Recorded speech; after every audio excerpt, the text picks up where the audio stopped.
सुंदरता के गुरूर में चूर शहजादी बानो अपने माँ बाप की इकलौती संतान थी। जब वो सवारी के लिए निकलती तो लोग अपने घरों में दुबक जाते, दरवाजे खिड़कियां बंद कर लेते, दुकानदार अपनी दुकानों के पर्दे गिरा देते, राहगीर अपनी राह से हटकर गली कूचों में चले जाते। अगर गलती से कोई राह में रह जाता तो उनके लिए जहाँ है वहीं औंधे मुंह लौटने का सख्त शाही फरमान था। जो बादशाह के इस शाही फरमान के खिलाफ जाता उनकी आंखों में तपते गर्म सरिये डालने का रूह कपा देने वाला कानून था। एक दिन शहजादी बानो की सवारी उसके ढेरों अंगरक्षकों सहित बाजार से गुजर रही थी। तभी बाजार के दूसरे रास्ते से एक बूढ़े राहगीर ने प्रवेश किया। तेजी से आगे बढ़ते शहजादी के काफिले को जब बूढ़े राहगीर ने अपनी तरफ आते देखा तो उसके पास इतना समय भी नहीं था कि वो भागकर कहीं छुप जाए। वो एक गरीब बूढ़ा मछुआरा था जिसके सिर पर मछलियों से भरी टोकरी थी। टोकरी को फेंक कर औंधे मुंह जमीन पर लेटता तो उसकी सारी मछलियां मर जाती। काफिला उसके पास आ पहुंचा। शहजादी के सिपाहियों ने उसे गिरफ्तार कर लिया। घमंडी शहजादी ने उसको देख अपने सिपाहियों को आदेश दिया इस दुस्साहसी को कैद कर लिया जाए और शाही फरमान के अनुसार 2 दिन बाद इसकी मलिन आंखों में तपता गरम सरिया डाला जाए। इतना सुनकर बूढ़ा मछुआरा थर-थर कांपने लगा और बोला, ए शहजादी, ए मल्लिका, मुझ गरीब मछुआरे की उम्र का लिहाज करते हुए मुझे रहम की बख्शीश दो। पर शहजादी बानो पर बूढ़े मछुआरे की बातों का कोई असर नहीं हुआ। उसने कहा, इस कमबख्त की आंखें फोड़ दो। इतना कहकर वो अपने काफिले के साथ आगे बढ़ गई। बूढ़ा मछुआरा कांपता हुआ माफी की भीख मांगता रह गया। डर के मारे उसके हाथ पैर कांप रहे थे जिससे उसकी मछलियां बिखर गईं। बहते नेत्रों के साथ वो मछलियां उठाने लगा तो शहजादी के सैनिकों ने धमकाते हुए कहा, क्या कर रहा है बदतमीज बूढ़े, तूने रास्ते को खराब कर दिया। तेरे पास इन सब के लिए समय नहीं है। इतने में एक नवयुवक आया और बूढ़े की मछलियां इकट्ठी कर उसके टोकरे में डाल दी। सिपाहियों ने गुस्से में नवयुवक से कहा, चल यहाँ से अपना रास्ता नाप। नवयुवक लड़का मन ही मन शहजादी को सबक सिखाने का निश्चय कर वहाँ से चला गया। शहजादी का खोखला गुरूर तोड़ने की ठान चुका नवयुवक जब खोजबीन करने और अंदर घुसने का रास्ता देखने शहजादी के महल के पास पहुंचा तो उसने देखा वहां बहुत कड़ा पहरा था। कदम कदम पर शहजादी के सिपाही उसके महल की पहरेदारी कर रहे थे। अच्छी तरह से ताक झांक कर वो सही मौके के इंतजार में वापस लौट गया। शहजादी अपने महल के चारों ओर इतना सख्त पहरा रखती थी। रात को जब वो सोती तो उसके कमरे में भी उसके खास पहरेदार पलंग के चारों ओर खड़े होकर उसकी निगरानी करते। फिर एक दिन शहजादी के दिल में पता नहीं क्या आया कि वो अकेली सोने को तैयार हो गई। इसी मौके की तलाश में नवयुवक बहुत दिनों से था। आधी रात को वो महल के सभी पहरेदारों को चकमा देते हुए शहजादी के कमरे में दाखिल हुआ। देखा शहजादी पूरे इत्मीनान से सो रही थी। पूरे कमरे में एक से बढ़कर एक शाही चीजें रखी हुई थीं। तभी उसकी नजर वहां रखे लाल पत्थर पर गई जिसकी चमक से पूरे कमरे में रोशनी फैली हुई थी। उसने चुपचाप वो हीरा उठाया और जिस रास्ते आया था उसी रास्ते महल से चला गया। शहजादी की नींद खुली और कमरे में अंधेरा देखा तो वो घबरा गई।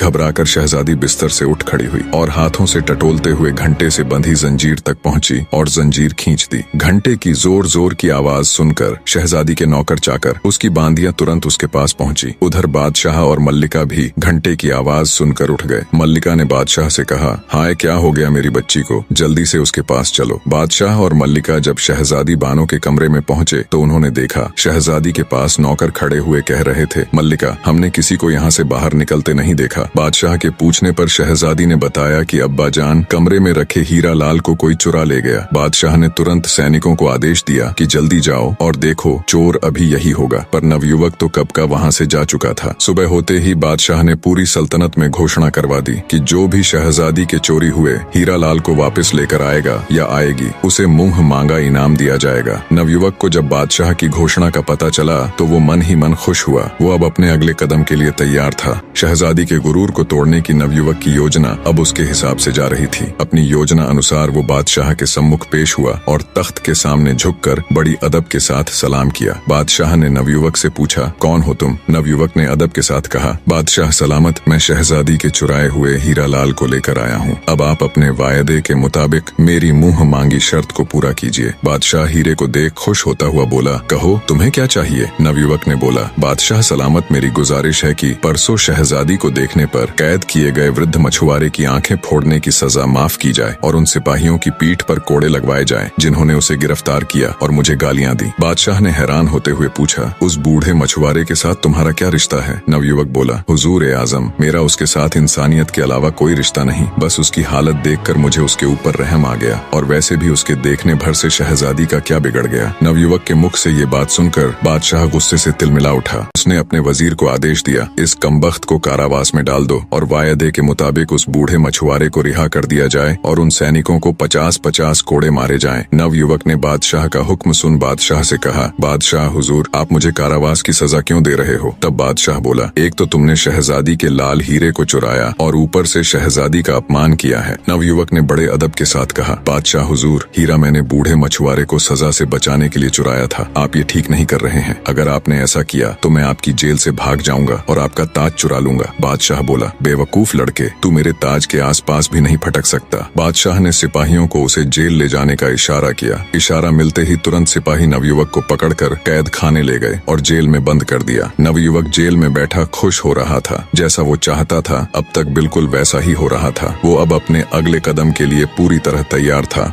बादशाह शहजादी के पास गया और हीरा लाल देते हुए उसे सारी दास्तान सुनाई। शहजादी ने कहा, अब्बा जान, उस दुस्साहसी की इतनी मजाल कि उसने मेरे कमरे से हीरा लाल चुराया और अब आपका ताज चुराने की फिराक में है। उस दुष्ट व्यक्ति को बीच चौराहे पर खड़ा करके उसके दोनों हाथों को कटवा दीजिए ताकि फिर कभी कोई ऐसी जरूरत करने की सोचे तक नहीं। बादशाह ने शहजादी से कहा, बेटी तुम चिंता मत करो, जैसा तुम कहती हो उसके साथ वैसा ही किया जाएगा। बादशाह ने पूरे राज्य में घोषणा करवा दी कि कल सुबह राज्य का हर व्यक्ति शहर के चौराहे पर आ जाए। बीच चौराहे पर शहजादी के महल में चोरी करने वाले दुष्ट नौजवान व्यक्ति को खड़ा कर उसके दोनों हाथ काटे जाएंगे। बादशाह का वजीर जब कैद खाने जाकर नवयुवक को ये खबर देता है तो नवयुवक जोर जोर से हंसने लग जाता है और कहता है, तुम सब पागल हो गए हो, सुबह तक यहाँ कौन रुकेगा? मैं तो आज रात ही बादशाह का ताज लेकर यहाँ से फुर्र हो जाऊंगा। वजीर ने कैद खाने के दरोगा को हुक्म देते हुए कहा कि आज रात कैद खाने के चारों ओर सख्त पहरा लगवा दीजिए। सुबह हुई तो बादशाह ने वजीर को हुक्म दिया, जाओ जल्दी लेकर आओ, उस कमबख्त को उसके हाथ कटते देखने के लिए मैं स्वयं भी बेताब हूँ। वजीर जी हुजूर कहकर तुरंत कारावास की ओर चल दिया। उसने कारावास के दरोगा को कहा, उस नवयुवक को लेकर आओ। दरोगा जब जेल के अंदर जाकर देखता है तो उसे वहाँ सिर्फ हथकड़ियाँ पड़ी हुई मिलती हैं। ये देखकर दरोगा के पैरों नीचे से जमीन खिसक जाती है। वो भागकर वजीर के पास जाता है और बताता है कि हुजूर साहब, वहाँ तो सिवाय हथकड़ियों के कुछ नहीं है, लड़का जेल से भाग चुका है। वजीर बोला,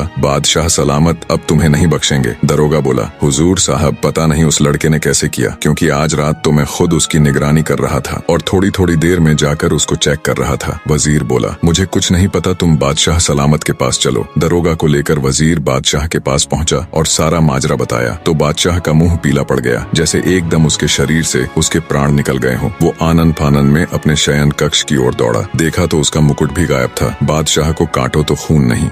शहजादी बानो अपने पिता के महल में आती है। देखा तो बादशाह उदास बैठा हुआ है। शहजादी ने उनसे मायूसी का कारण पूछा तो बादशाह बोला, क्या फायदा मेरे बादशाह होने का जब एक मामूली सा चोर लड़का मेरे महल में दाखिल हो जाता है और जो उसका मन करे उठा ले जाता है। शहजादी बोली, मुझे तो लगता है सभी नौकर उस कमबख्त से मिले हुए हैं, पर आप उदास मत हो अब्बा जान, एक तरीका है उसे पकड़ने का और आपका ताज फिर से पाने का। आप उस बूढ़े राहगीर को फिर से कैद करवा कर पूरे नगर में घोषणा करवा दीजिए कि बूढ़े मछुआरे की आंखें निकाल कर उसे शहजादी के महल में बंदी बनाकर रखा गया है, वो उसे बचाने जरूर आएगा। बादशाह के हुक्म की देर थी कि कुछ ही देर में सैनिक उस बूढ़े राहगीर को पकड़ लाए। बादशाह ने बूढ़े मछुआरे को आराम के साथ शाही कमरे में ठहराया और अपनी योजना अनुसार पूरे राज्य में घोषणा कर दी कि बूढ़े की आंखें निकाल उसे कैद करके रखा है। नव युवक को जब पता चला तो उसके तन बदन में आग लग गई। उसने खुद से कहा, जब मेरे ऊपर वश नहीं चला तो उस बूढ़े राहगीर को ही उठा लिया, पर अब बस बहुत हुआ, अब इन सब का अंत करने का समय आ गया है।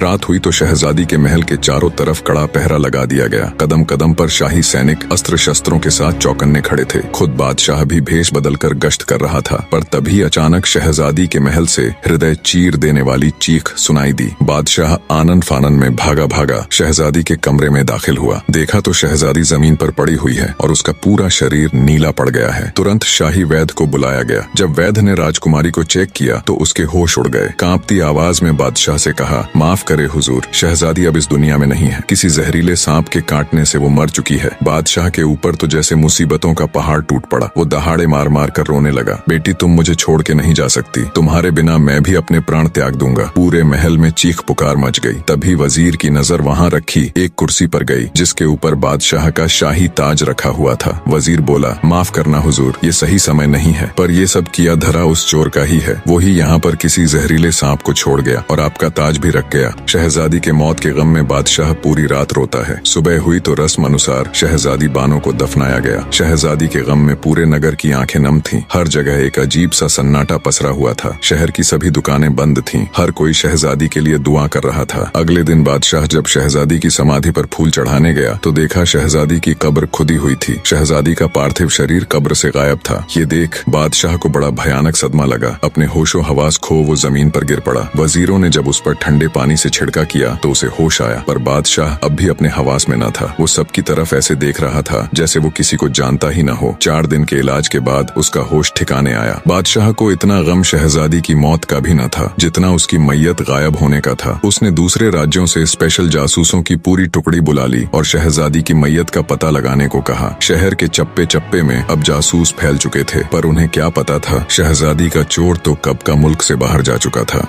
कब्र खोदकर शहजादी की लाश को बाहर निकालने वाला कोई और नहीं बल्कि वो नवयुवक ही था जो शहजादी के गुरूर को तोड़कर ध्वस्त करने की ठान चुका था। शहजादी की लाश को अपने घोड़े पर लिए वो बहुत तेजी से आगे बढ़ रहा था। चलते चलते वो बगदाद शहर के बाहर पहुंच गया। शहजादी की लाश को झाड़ियों में छुपा वो एक संदूक ले आया। संदूक में शहजादी को लिटा शहर के अंदर गया और उसने एक सराय का कमरा किराए पर लिया। जब रात हुई और सब सो गए तो नवयुवक ने बक्से को खोला और कुछ मंत्र बोलकर एक सांप बन गया। सांप बने नवयुवक ने शहजादी के कांटे हुए स्थान से सारा जहर चूस लिया और फिर से अपने असली रूप में आ गया। कुछ ही समय बाद आहें भरती हुई शहजादी उठकर बैठ गई। उसने पानी मांगा, तब नवयुवक ने उसे पानी पिलाया। पानी पीकर शहजादी के होश कुछ ठिकाने आए तो वो बोली, मैं कहाँ हूँ, तुम कौन हो? मैंने अभी अभी एक बहुत भयानक सपना देखा कि एक सांप के काटने से मेरी मृत्यु हो जाती है, मुझे दफना दिया जाता है, फिर तुम आकर मुझे कब्र से निकालकर एक सफेद घोड़े पर यहाँ ले आए। पर वो सपना एक सपना ना होकर हकीकत था। तुम मुझे यहाँ क्यों लेकर आए? तुम्हारा मकसद क्या है? और इतने सारे सिपाहियों के होते हुए तुम महल में घुसकर चोरी कैसे करते हो? बौखलाई शहजादी ने एक साथ सवालों की बौछार कर दी। तब नवयुवक बोला, सुनो शहजादी, अगर तुम जानना ही चाहती हो तो मेरा नाम बिन मुस्तफा है। मेरे अब्बा जान बहुत बड़े जादूगर थे जिन्होंने मुझे अपनी विद्या से सांप का रूप बदलने की विधि सिखाई है। मैं तुम्हारे महल में सांप के रूप में अंदर जाता था। जिस सांप के काटने से तुम्हारी मृत्यु हुई थी वो भी कोई और नहीं बल्कि मैं ही था। मैं जानता था सांप के काटे हुए मनुष्य का अगर 3 दिन के अंदर जहर चूस कर निकाल दिया जाए तो वो फिर से जिंदा हो जाता है। ये सब मैंने तुम्हें सबक सिखाने और तुम्हारे खोखले गुरूर को तोड़ने के लिए किया, और अब तुम सदा के लिए मेरी दासी बनकर मेरे साथ रहोगी। यही तुम्हारी सजा है। शहजादी सब कुछ सुन एकदम सन रह गई। उसे कुछ बोलते न सूझा। कुछ देर चुप्पी के बाद शहजादी ने माफी मांगते हुए कहा, मैंने ताकत के गुरूर में चूर पता नहीं कितने ही लोगों का अनिष्ट किया है, मुझे माफ कर दो। पर नवयुवक के ऊपर शहजादी की पश्चाताप भरी बातों का कोई असर नहीं हुआ।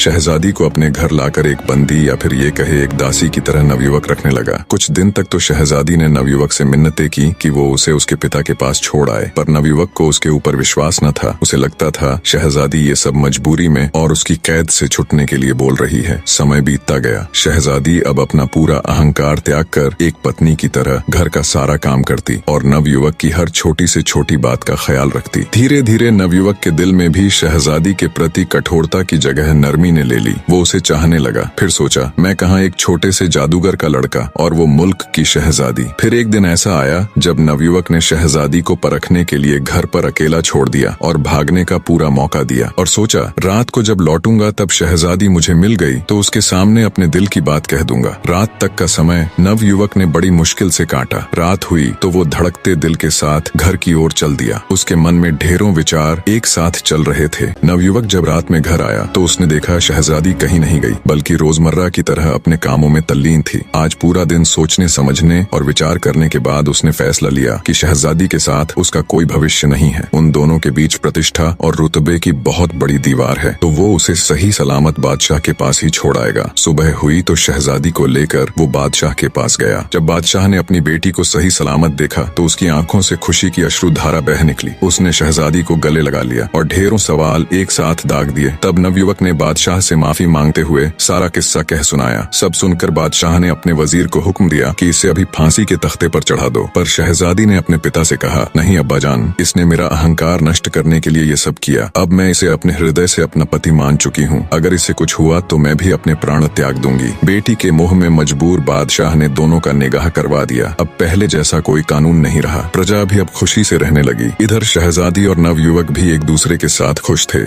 निष्कर्ष, सच्ची शक्ति और महानता केवल बाहरी ताकत, राज या सामर्थ्य में नहीं, बल्कि आत्म साक्षात्कार, विनम्रता और अपने भीतर की अच्छाई को पहचानने में है। शहजादी बानो, जो अपने शक्ति और सौंदर्य के अहंकार में चूर थी, अपनी गलतियों और असलियत को स्वीकारने के बाद खुद को बदलने का प्रयास करती है। नवयुवक, जो पहले केवल प्रतिशोध और सजा के विचार से प्रेरित था, धीरे धीरे अपनी कठोरता और गुस्से से बाहर निकलता है और उसे माफ करके एक नया दृष्टिकोण अपनाता है। यह कहानी यह भी सिखाती है कि सच्ची सजा किसी को शारीरिक रूप से दंडित करने में नहीं है, बल्कि उसे मानसिक और आत्मिक रूप से आत्म सुधार की दिशा में मार्गदर्शन करने में है। नवयुवक का कदम शहजादी को सजा देने की बजाय उसे एक मौका देना यह दिखाता है कि जब किसी व्यक्ति को आत्मग्लानि और पश्चाताप का एहसास होता है तो उसकी सुधार की प्रक्रिया शुरू होती है। इंसानियत की सबसे बड़ी शक्ति सच्चाई को पहचानने, उसे स्वीकार करने और दूसरों के लिए अपना दृष्टिकोण बदलने में है। दोनों पात्रों की यात्रा यह दर्शाती है